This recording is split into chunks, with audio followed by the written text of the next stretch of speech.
Supporters and critics are both ramping up the debate over what's being called the heartbeat bill. There will be a full state Senate vote later this week. This bill would ban most abortions after a fetal heartbeat is detected, usually around 6 weeks instead of 20 weeks where the law stands now.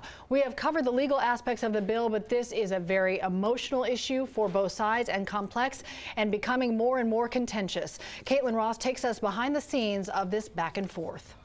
Cheryl, both sides are passionate, with committee meetings ending in tears as people pled their case. Online, the conversation is even more intense, and it's still happening right now.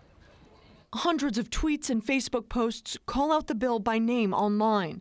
Pro-choice advocates took their argument to social media because they say they were stopped from speaking out in person. Some tweets claim they were told they would be arrested for chanting in the Gold Dome.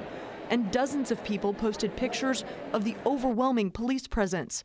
They say their First Amendment right to speech is being violated in the state. Bomb-sniffing dogs actually had to clear the chamber before the last hearing. Pro-life advocates say the debate has gotten out of hand. One lawmaker posting online this morning that they had to divide the chamber to keep the two sides separate. A mother with a young daughter working in the PAGE program posted she felt it was an unsafe environment for kids to learn in. But the debate online is likely to get more heated as the bill marches toward a vote. And while there's a lot of talk about both sides of the bill, many of you still have questions about what's included in it and what's not. 11 Live is where Atlanta speaks, so we took your questions to the sponsor of the bill. And tonight at 6, Jennifer Bellamy is getting those questions answered. All right, thanks a lot, Caitlin.